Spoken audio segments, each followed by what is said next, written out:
Well, the workshop has a new old tool, something I've been after for a long time. This is an Ace cast iron 18 by 12 surface plate. Fairly old. I haven't been able to find out much about Ace at all. This is there's a label on the side, which I'll show you in a minute. It says made in England, and I can't. If you Google Ace surface plates, you get an American firm which produces granite surface plates. So I'm assuming that's not the same firm, but I'll do a bit more digging, see what I can find out. I was very lucky with this. It was an auction, eBay auction win. I managed to get it for £18.50, which is a bargain in the terms of surface plates. Now, as you can see, it's very old, and the surface itself is got some issues. There's quite a bit of surface rust. We'll have a closer look at that in a minute. And there's a few dings, but nothing that the surface could be cleaned up. I'm going to have a go with some Scotch-Brite and a orbital sander, and that'll take all of the surface rust off. I will probably have a go at removing the paint that's on the rough part of the casting, the underneath part, and repaint it, and just basically tart it up. But no, I'm very pleased to have this, and very lucky to get it for such a bargain price, and for the fact that it came up for sale quite close to where I live, because obviously this sort of thing would be collection only. So let's have a closer look at the surface. Well, like I said, there is considerable amount of surface rust here, but this will all clean off. The only major damage is there's a little ding in this corner right over here, you know, but I can't see any seriously deep dents or scratches or anything. So I'm hoping that it will clean up quite nicely. And it's a nice size. 12 by 18 is a nice size. I've got somewhere I could, believe it or not, I do actually have somewhere where I can actually fit it in the workshop. Fortunately, these handles unscrew, which I can, once I've got it in place, I'll just simply take those off.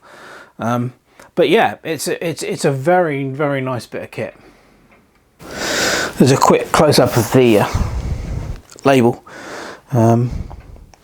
There's a Ace surface plate, grade B, made in England. So if anyone knows anything about Ace surface plates made in England, then please let me know, because I certainly can't seem to find out much about them. So a very useful addition to the workshop, and a nice little project getting it all cleaned up. I'll also make a cover for it, I think, because you put a nice wooden cover over the top of a surface plate and you've got another useful work surface that you can use. So yeah, I'll shoot some more video once I've had a go at working on it. It's my favourite degreaser come paint stripper. Good old Ovenmate. Doing its job on the underside of the surface plate. And I'm fairly certain, looking at the way it's working, that it will take the paint off, which is excellent. I'll leave that on for a couple of hours and see how it goes. Well, here it is after the Ovenmate has done its business. Come out pretty well, actually. I mean, it's very rare that you get 100% paint removal with the Ovenmate, but it's pretty good. And as you can see, that you know, particularly the insides, it's cleaned up this really well. The outside edge, not quite so well. Let's drop it down a bit, and you can have a look. Yeah, I mean, there's still quite a bit to do, but I can clean up what little paint is remaining on it using a wire brush. That'll clean up really nicely. Just needs a bit of work, really, and then we'll have that all cleaned off. And yeah, I'm pleased with what the Ovenmate has done. I mean, it really has taken off a lot of the paint. So next stage is attack it with a wire brush and clean it up finally, and then it'll be ready for a new coat of paint. And then once that's done, we can start on the actual top surface. Well, if anyone ever needed convincing of the usefulness of a really good wire wheel, this should do it for you. These are the two handles off of my surface plate that I'm in the process of reconditioning. This one is the before, and this one is the after. And that is literally just running it over the wire wheel, which I will show you. my trusty old Hilker, which is that wire wheel there. And I can't emphasize how useful one of these is.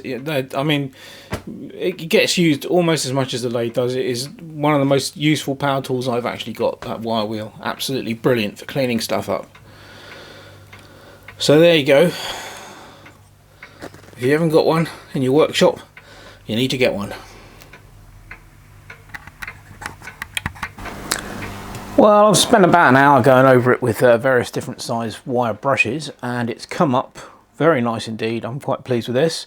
There's still a little bit of paint left on it. You can't get into all the nooks and crannies, but this is perfectly good enough. I'll give it a wipe over with white spirit and let it dry off, and then it will be ready for its new coat of paint.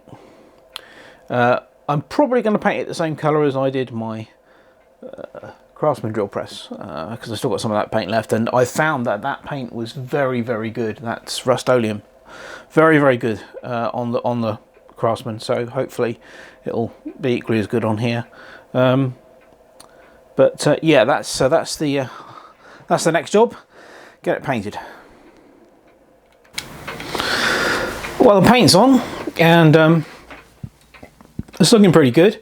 It will take several days for it to harden off properly. It's touch dry now. This is all touch dry, but it needs to harden off, and this paint does tend to take rather a long time to set properly, but it's well worth it because it's damn good stuff. And if you're interested in what the paint is, I will show you. Hang on a minute. It's Rust-Oleum Combi Color Original, and I can thoroughly recommend this paint. It's excellent for painting machinery. I used it on the Craftsman drill press, and it's proved to be very hard wearing, durable, and just all round very good for this kind of work. So now the time has come to flip it over and work on the actual surface.